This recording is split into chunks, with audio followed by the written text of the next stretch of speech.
You're the first person I've met that cares so much and asks me why I'm into fraud. Even me, I'm not so happy. It's very, very sad to me. I'm into this, which I'm not happy. It's currently 4:36 in the morning, and I just got done sending my scammer, the scammer that's been here on our YouTube channel, or at least one of them, $50. But I also just got off of a phone call with them, and I want to tell you that story. Do you have any advice for how I can help my community not get tricked by scammers, right? Not fall for this? Because I'm worried about, my people, the people that are the people on my channel that are being, like, I've had multiple people, lose money thinking that it was me that they were talking with. And I hate that, Okay. The only way you can protect your community is when you got a new video.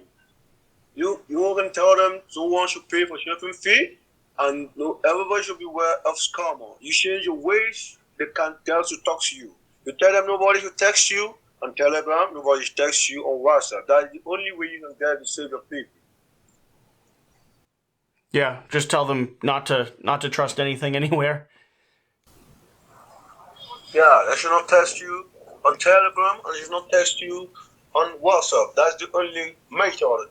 The Ghanaian people in Nigeria, we use it. That's all. So, if you don't know, we just crossed 40,000 subscribers here on Quackalope, and we've had a lot of engagement with giveaways and conversations and just the community being highly active on our videos, which has been great.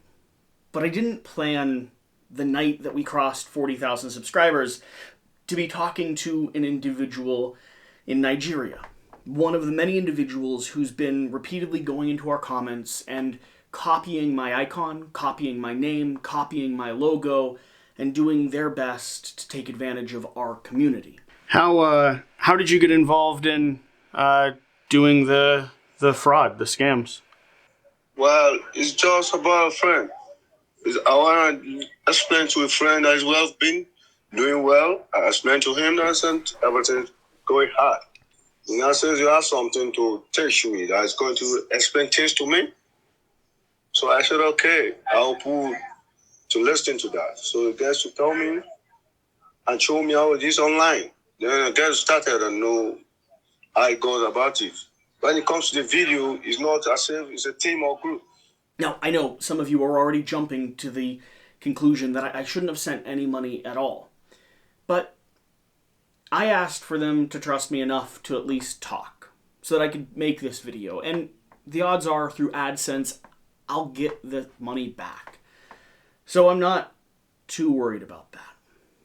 What was important was the opportunity to have a conversation, to understand a little bit more of context, and to be able to make a video helping you all, reminding you all, informing our community in the best way that I know how, that there's people out there trying to take advantage of you. You see, here on our channel, there's, well, a comment section. And that comment section lately has been tied to a high volume of comments related to the giveaways that we're doing. We're doing weekly giveaways every single Saturday, and that's introduced thousands of brand new comments. And those comments have attracted the attention of scammers, YouTube scammers specifically, that want to take advantage of our community. How do you choose the channels that you're gonna target? I'm curious about that, because the channel where we started talking on doesn't have many subscribers. It's not a very big channel. You just, you gotta be online steady, checking out, you visit channel to channel, so and listening to channel, that is all. Do you look for specific things? Like, do you look for giveaways? Do you look for a lot of comments? No, not giveaway. We just looks for a lot of comments, that's all. Yeah. What have you found when you're looking for a channel? What have you found works best? Mostly we look for an active channel. Now a channel that will be active. That people will do comment and like watching the video.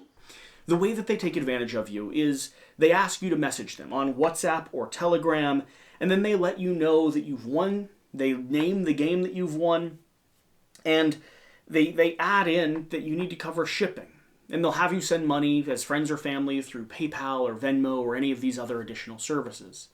And we've had members of our community fall for this scam. That's one of the reasons why this is so heavily on our radar. One of the reasons why I've been engaged with them. And today it was worse than I've ever seen it.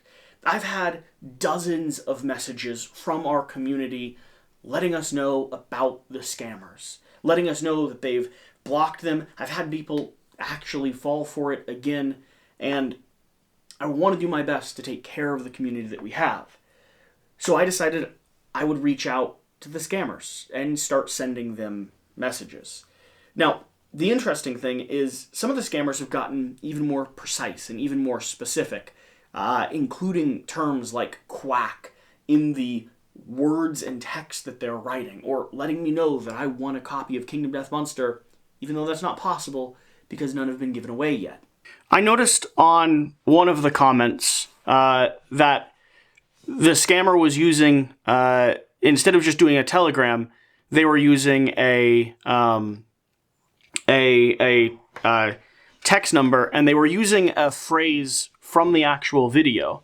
Is it normal for them to watch the videos to try to get more personal information? Yeah, exactly. When you find a channel that you want to start scamming on, what do you have to do? Do you create a YouTube account and take the picture from the channel? How do you decide what you're going to say to people? Yeah, the box himself has to create a channel and give to you, and he'll be the one to give you what you say to people. He tells me, he teach me, and I said, he teach me everything. So he gave to me what I will tell to people. I know what to do, and I want to pay. They want to pay the money that pay to his own PayPal, then give you some money, a little money out of it. So I send a message. I say quack quack quack. They respond, "You're highly welcome. How long have you been watching my video?" Already pretending to be me.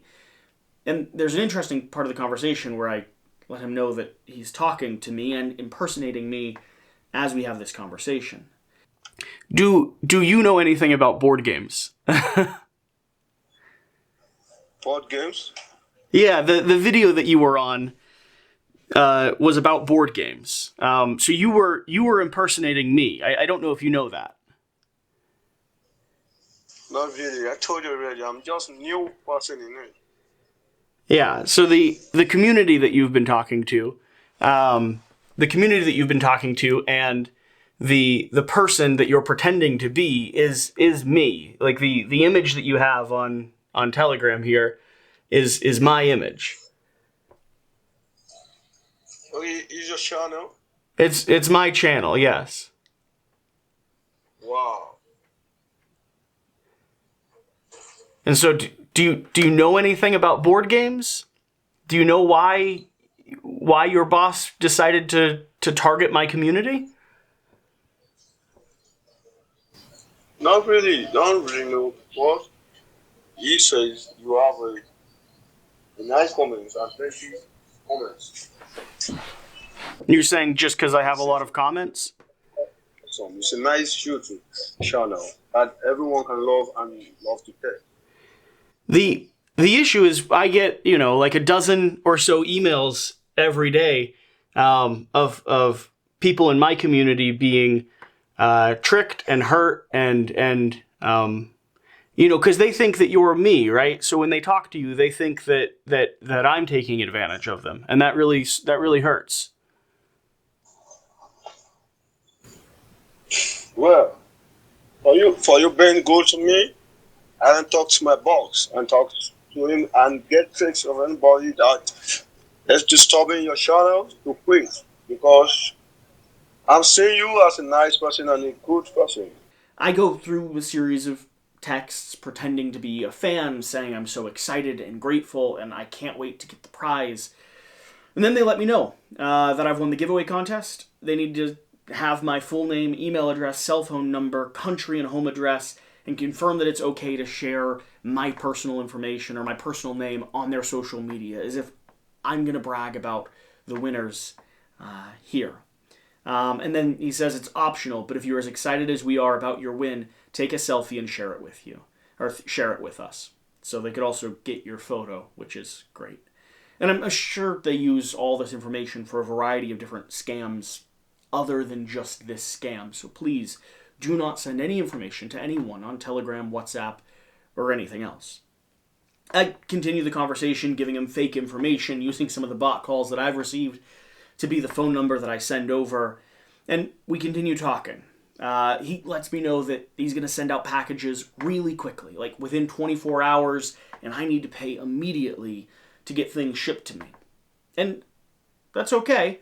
I'm excited, right? I'm a fan who is ready to pay some shipping costs and get the game, get Kingdom Death. And it's a big box, right? So when he says $70, I say it's more than I expected, but it's also not necessarily unreasonable.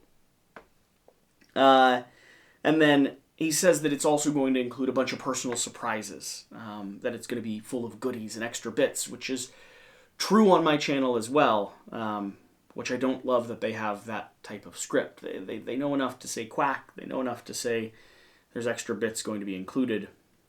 I'm told that I need to pay immediately through PayPal, and I pretend like I already know Quackalope's email address, so I start saying, sure, I bought a shirt from you just a few weeks ago, I'll go ahead and send the money. And I claim that I sent $70 directly to Quackalope instead of to this individual. And he says, hold, you need to pay my shipping manager, not me directly. And I'm like, but I already sent you the money, is there a way that you can get it to confirm? He starts getting a little confused, and I say, can you see the receipt? And that's where I send over a link, something that Pleasant Green, another YouTube scam artist, has taught me to do. It's a link from, it's a tracking link from Grabify. And that link, when they click on it, gives me their IP address, which is enough information for me to know where these people are coming from. Because while I understand that this is a scam system that happens all across the country, things being specific enough to ask for, like, quacks, did feel a little bit more personal than average. This individual confirms that he is in Nigeria. My Grabify link confirms that it's coming from Nigeria. And so that's when I start shifting the conversation. I send 2 different voice notes here. He's trying to get me to pay his manager, and I send these 2 voice notes. Hello, I know you're not real. I know you're currently in Nigeria based off the link that I sent to you. And I would like to offer you money if you'd be willing to have a conversation with me. Let me know. Specifically, Kaduna, Nigeria. You're on a Mozilla 5 using Linux and Android 9. Hey, So, it's easy to read through we're still text. talking. What is it Stop there? talking, Jesse. I just want to have a Pause. Great. So I sent him both of those messages. And then I followed up by saying, I just want to understand. Nothing personal, just to talk. No personal information from you, not trying to get you in trouble. Which is true. I don't have any control. I don't need to try to get anyone in trouble anywhere. I just wanted context to share with you, the audience, right? I just wanted to understand a little bit more. I just started last week, so I was not even wanting him to do it. But he keep checking me, steady, because I'm using what he gets to me. So I'm not happy doing it. Because the most important thing, my mom keep telling me when they have not passed away, that I should not hurt someone or to scam anybody. So I don't know how to get out of that. And he's the only friend I've been with, and he's telling me that if I can't get up to scam someone, he's going to chase me out of his house, so I'll go to the street, and I'm afraid of that. Yeah. How long have you been doing it, Ben? You said just this week? Just this week. But my friend have been in it so much long time ago. While my friend was still in Ghana. He was the one that helped me out through my school, everything else. But I don't know particular then that is what he has been into. Because he also told me that he's doing something he don't used to go to. So I thought when I came back to Nigeria, I told him, okay, what type of work are you doing? Can you get me a job? I need a reliable job to do. He said he can explain me or introduce me to the job he's doing. When he introduced me, I told him I'm not interested. because I don't need the kind of job he's doing. Then he got mad at me, telling me that he's going to chase me out. Should I not go with the job and I'm not comfortable with what he's doing, he's going to chase me out. So then I have no option. Then I planned and I started last week.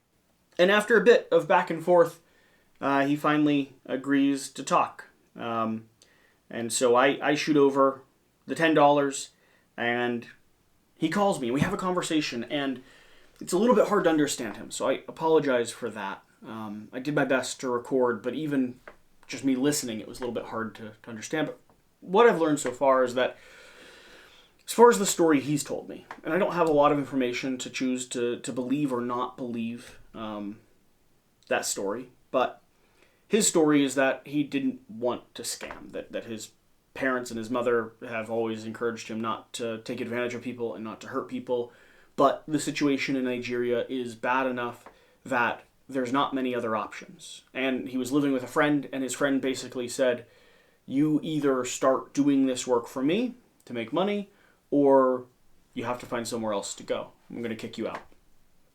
And in that position, he decided that he'd start scamming. Now, again, I have no reason to be heartfelt or believe the story, right? We're talking to someone who's actively trying to take advantage of people. But I think the reality is, in the world, a lot of people are in situations that require them to do what they can to make money and provide for themselves. And some of those people get rich fast and quick, and they do really well. And some of those people just kind of make ends meet. And I think that's true all over the place. And I think a lot of countries are a lot worse off than we have it here. And so I mean in no way to cast aspersions to him or to the people of Nigeria or the people of Uganda, who he also says is part of the operation, that a lot of the YouTube scammers are coming from both of those regions. Now, the only people that I've been able to track so far have came from Nigeria, for reference.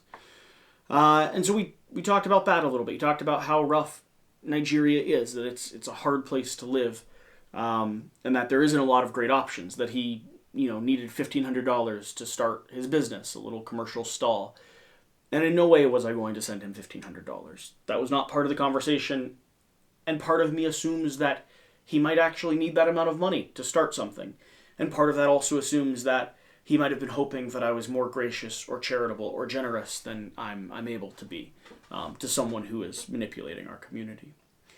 We talk about the system, how it works. His boss identifies channels, looks for channels with a lot of comments, a lot of engagement, not always around giveaways, but once they find a channel that they can latch onto, they tend to continue returning to it, right? If there's good community there, it's easy to just kind of keep on recycling and creating new accounts. Now, the team of people, he's got 4 people working for him underneath the boss, and the team of people get handed their Telegram accounts, their PayPal addresses, their WhatsApp accounts, and their YouTube addresses by the boss. The boss creates and sends those over, and then they go through and they just start responding to comments, trying to engage with people, trying to get people to come in. Now, he said I was the first person he'd ever successfully talked with.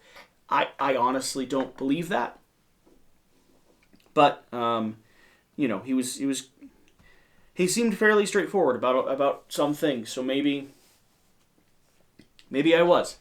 He said on a $70 successful scam, he might earn 30 of that, and his boss would keep 40 of that, which just seems interesting. There's a cut there that works, and so they get sent a little bit of the money that they successfully trick out of people.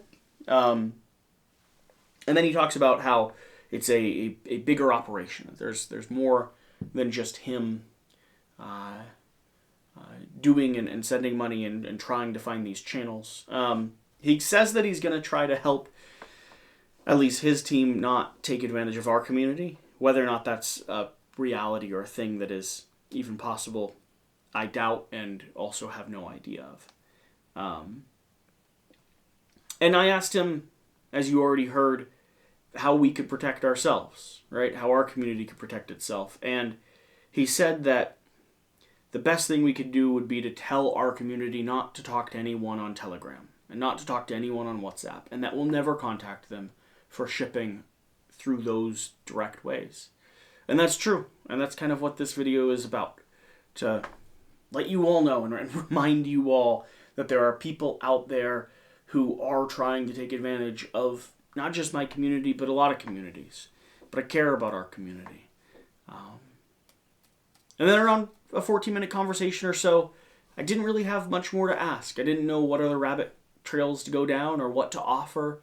And so I sent over another $40 as a thank you for him trusting and as a way to not perpetuate hurt. That's my thought. He'd said that $50 was the minimum that he needed to receive money from his boss.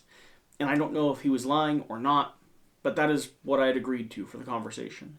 And after sending 10, he trusted me enough to give me a call and allowed me to make this video. And this video will hopefully make back the money that I've sent him. But I also think that if he really does mean that he wants to not do this, if he really does feel compelled and guilty and like scamming is the wrong thing to do and he's in a hard situation, perpetuating the hurt is not the right next step to take. It is not right to scam a scammer or to trick a scammer. That is not the goal. It is perfectly right to talk with them forever on the phone when they call you and tell them that you don't appreciate it. But extending that trickery or that betrayal, again, reinforces the idea that it doesn't matter who he takes advantage of. And it doesn't matter who's on the other line of the phone. And it reinforces the concept that he shouldn't trust anyone. And that's not true. A lot of people are terrible. A lot of people are worth not trusting.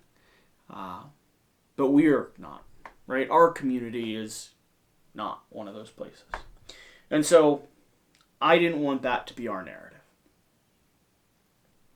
So yeah, that's the step forward I've made. It's the progress I've made. That's the adventure that we've had so far in the world of scamming. Don't trust Telegram. Don't trust WhatsApp. Don't respond to messages.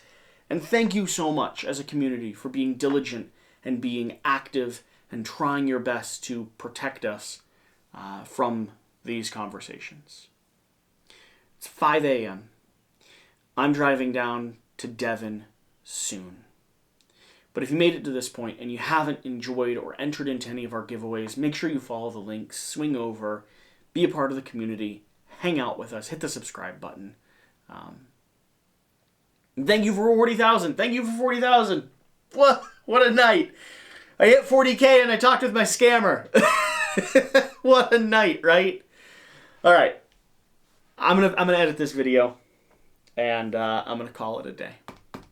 I know there's two ways that this could end. It could end with, your boss and your community targeting my channel more because, you've talked with people. But hopefully I can find ways to protect my community and take care of them. And I really hope that you can find a way to earn money and start your business and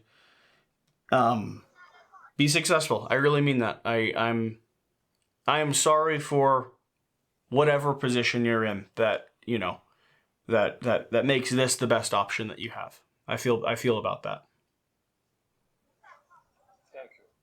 So, all right, I will, is there a PayPal account that doesn't go to your boss? I will send you some money for having the conversation with me because that's what I promised that I would do.